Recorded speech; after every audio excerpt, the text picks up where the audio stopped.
Finally, a weekend filled with football is back.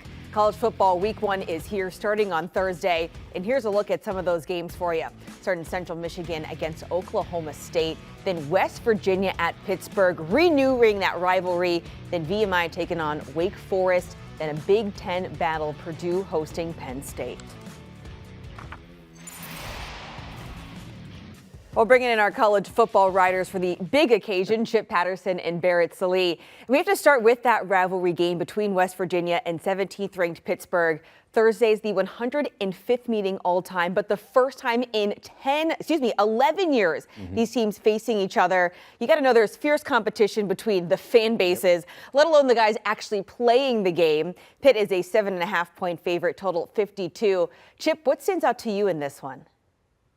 I'm going to be looking at the total because this is not called the backyard shootout. This is not called anything that implies that there's going to be a lot of scoring. It's called the backyard brawl. And all throughout this history, this has been a series that's decided in the teens, in the 20s. It's decided at the line of scrimmage. There's so much hate and there's so much passion with this long-time regional and one-time conference rivalry that I think that you just see it become a little bit of a stalemate. Certainly that 13-9 in 2007 is the most iconic, but I look specifically at what we are expecting from the Pitt Panthers because we don't have Kenny Pickett. We don't have Jordan Addison. Offensive coordinator Mark Whipple is gone, and Pat Narduzzi spent the whole summer telling everyone he thought they threw the ball too much last year.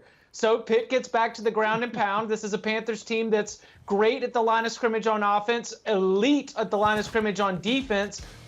And I just think this sets up for Pitt in general to be a great under team. So with Pitt being a very good under team and with this being a rivalry game where I very much expect it to have that rock fight type feel, even though JT Daniels is taking over at starting quarterback, I don't have high expectations for West Virginia's offense because I think the rest of the personnel is not set for them to be very explosive.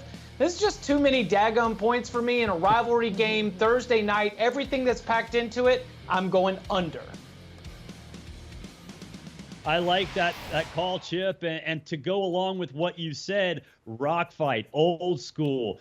You mentioned Pat Narduzzi wants to run a little bit more. That, to me, screams West Virginia plus 7.5. And look, Keaton Slovis isn't doing himself any favors by yelling some expletives at West Virginia on video and going viral. But to me, look, I think Neil Brown said it best this week. He really likes this secondary. So I think if you're Pitt and if you're Keaton Slovis and Pat Narduzzi, you're looking like, well, let's not go ahead and go crazy on an improved secondary right off the bat. And because of that, I think it'll be a conservative game on both sides. I'm still a big JT Daniels believer. I think he'll be fine in this offense. And I think Neil Brown is very comfortable, judging from some of the things he said this week, with his team this year. So I'll take West Virginia plus that 7.5. And I'll do a little money line sprinkle as well, because I think the Mountaineers get the upset. All right, Oklahoma State again has won 7 straight season openers. The Cowboys' 12 wins last season tied a program record. They've also won 12 straight versus non-Power 5 teams.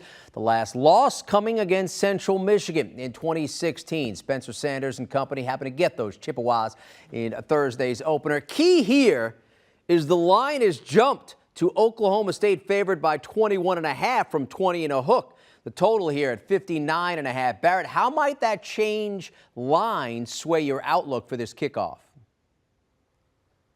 Well, I can tell you one thing. It would definitely prevent me from throwing a ton of money at it because we talked last time I was on with you guys, and I said, look, if I can get it at 21 and win with the Cowboys, then I'm in.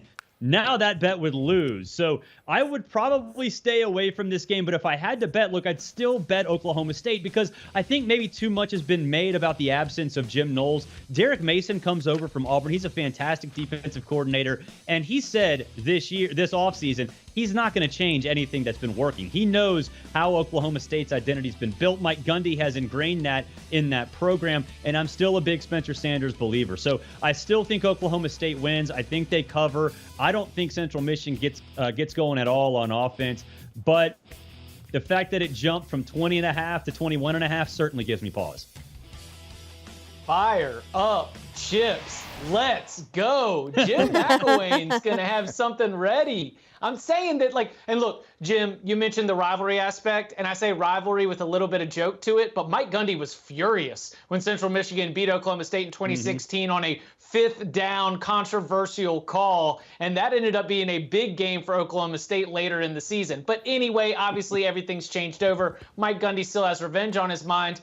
But I also think that Mike Gundy has a situation where, you're right, Derek Mason is a plus value, very good defensive coordinator, but I think that the personnel is something that's going to be missing. You've lost key players to the NFL. You've lost key players to Ohio State who followed Jim Knowles in the transfer portal, and that means there's going to be more responsibility on Spencer Sanders. And the more responsibility that's on Spencer Sanders, the more we've seen some of those turnovers pop up. Central Michigan last year was a top 4 offense in the MAC, not absolutely elite, but certainly a group that can move the ball up and down the field. And I think that this is getting the opportunity to go ahead and get a little bit of value on what I do expect to be a step back for the Cowboys defensively. The fact that it's moved to 21 and a hook, I like it even more. So give me Central Michigan to be just frisky enough. Like if Central Michigan goes and gets us, 14, 17, 20 points, we should be looking at a cover. All right, we like that. Well, Wake Forest was one of the best teams in the ACC last season. They look to pick up where they left off. Thursday night, they host VMI. I dug deeper into the Virginia Military Institute. In spring 2021, the Keydets earned the program's first FCS national ranking and the first FCS postseason appearance in program history. This game, they're a 32-point underdog to the Demon Deacons. Barrett, how are you approaching this game? I'm still looking at the Sam Hartman aspect, the star quarterback for Wake Forest. We know he's not going to play. How does that change how Dave Clawson approaches the Keydets? I think obviously they feel like they're going to have him at some point.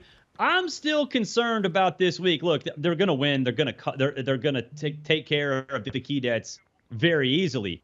But losing Sam Hartman is a problem. So I'll take VMI and I'll grab those points. Look, early in the season in games like this, you are kind of rolling some dice no matter where you go. I think for me, for Wake Forest, because the injury bug is already there, they're going to take their foot off the gas earlier than maybe they would under normal circumstances, and that's going to leave that door open for VMI to slide right on in. This line is disrespectful to Dave Clawson. This line is extremely disrespectful to the Wake Forest Demon Deacons and what this offense has been able to accomplish with Dave Clawson and his offensive coordinator Warren Ruggiero paired up. Because Sam Hartman is great at executing that offense, but the redshirt freshman Mitch Griffiths is somebody who's been poised to take over for Sam Hartman for quite some time. He's got a little bit of scoot to him. He's got a little bit of mobility, and I think that he's going to be able to execute this offense at a high level. Maybe not with the expertise that Sam Hartman has in terms of being able to get to that second, that third read, what you do when someone's not open, but we're talking about an FCS defense. A.T. Perry is one of the best wide receivers in the entire ACC. You get Donovan Green back from injury, another elite wide receiver. They're going to be able to hold the Keydets with that mesh point, hit the big plays over the top. An FCS line for a team like Wake Forest should be somewhere in the 40s. This line is disrespectful. Wake will cover. Too much is being made of the Sam Hartman injury because Mitch Griffiths can get the touchdowns that he needs, at least in this game. All right, gentlemen. Penn State has won 9 straight versus Purdue, and that is including 4 in a row by 24-plus points. But Purdue is coming off a 9-win season, having won a bowl game. The Boilermakers are 3.5-point home dogs in a game that offers a total of 53. Last time they were home dogs, they beat third-ranked Michigan State last November. Chip, how do you see this kickoff with the Nittany Lions? I'm terrified of the Purdue at home on the big stage because of how many times this Boilermakers program has stepped up and answered the bell and risen to the occasion. But Penn State should win this game. If this game's played in a vacuum, Penn State wins it and covers maybe 7 times out of 10. So that's why I think for James Franklin, the key is getting this team mentally ready for the hostile environment, because Sean Clifford, for the first time in his long starting career, has a little bit of continuity at offensive coordinator. Thanks to the arrival of some talented freshmen at the running back position, this running game should be better. You've got difference makers like Parker Washington on the outside. And I mentioned all of those Penn State offensive players for this reason. I think Purdue's defense is set for a big regression. George Karlaftis was an elite defensive lineman who forced offenses to build all of their pass protection around one single player. You take out George Karlaftis, now all of a sudden I think that Purdue defense loses a little bit of its teeth. I think Penn State's offense has a big day, and I think the loss of David Bell is also going to impact our rating for Aiden O'Connell. Again, if Purdue wins this game, I will not be surprised because of that program's history in these kind of spots. But everything about the X's and O's, everything on paper says Penn State wins this game by at least a touchdown. Yeah, Chip, I agree. I'll take the Nittany Lions and I'll lay that 3.5. I think it's a 7 or a 10-point game. It's going to be close. I think in the fourth quarter, though, what you're going to see is a brand new Penn State offense with Sean Clifford and a bunch of, like you mentioned, freshmen, but very athletic, very multi-dimensional skill position players for the Nittany Lions. I think you're going to get really creative with this offense. James Franklin mentioned that earlier this month, how this is a very different set of receivers, different set of pass catchers out of the backfield that he's had in a very long time. Plus, I feel like there's a little disrespect for Penn State. No one's really talking about them contending in that Big Ten East. James Franklin typically, when situations like that arise, that's when he is at his best, with revenge on his mind, with a point to prove. So I think Penn State wins. Again, going to be a close game, but you're right. I also think Penn State's defense going to get after Aiden O'Connell, force some mistakes, and in the end, it's going to lead to a Nittany Lions cover. 16 total games scheduled for Thursday night to kick off week 1. Chip, where are you taking us for a wager that you like the most come Thursday? It's that Penn State game. I just think that this is, as my colleague Tom Fornelli has mentioned, just the narrative bowl. You know, the 9-win Purdue team. It's like, well, like, how are they really that good? And especially after the loss of David Bell and George Karlaftis. And for Penn State, they were a 7-win Penn State team. Oh, they're no good. Throw them to the bottom of the Big Ten East. And this is a chance for a real course correction for a Purdue team to maybe have a little bit of a cold shower and for Penn State to really announce its presence. I think, honestly, that Penn State is going to end up looking so impressive in this win that Penn State ends up in the top 25. Because remember, y'all, this is the first time that Penn State has started the year not in the preseason AP top 25 in 6 years. And I think their performance on Thursday night will be so impressive. We see them ranked heading into week 2. There you go. I love it, Chip. I'm going to go with West Virginia plus the 7.5. Rivalry game, old school game. We know the motivation is on their side for both of these teams. West Virginia has been sleeping all season long. Neil Brown, not all off season long. Neil Brown, I think with JT Daniels, that offense is going to come out firing. And defensively, Neil Brown mentioned it this week. His secondary is the best secondary he's had at West Virginia. So I love that game being close. Like I said, I'd take the money line in West Virginia, but definitely grab the 7 and a hook. Oh, it's going to feel so nice to have college football on our screens on Thursday night. That's our Chip Patterson and Barrett Sallee. Thank you guys for the time.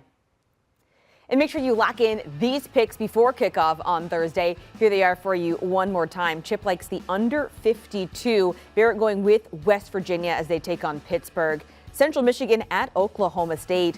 Each guy picking a different side. Now VMI at Wake Forest. Chip going with the Demon Deacons. Barrett likes VMI to cover plus 32. Both guys going with Penn State as they face Purdue. And that Penn State pick is Chip's best bet. West Virginia is Barrett's best pick here. Do you want a sports network that delivers everything that matters about the game? The highlights, the picks, the instant analysis, no yelling, no fake debates, no politics. Hit the subscribe button and never miss a moment.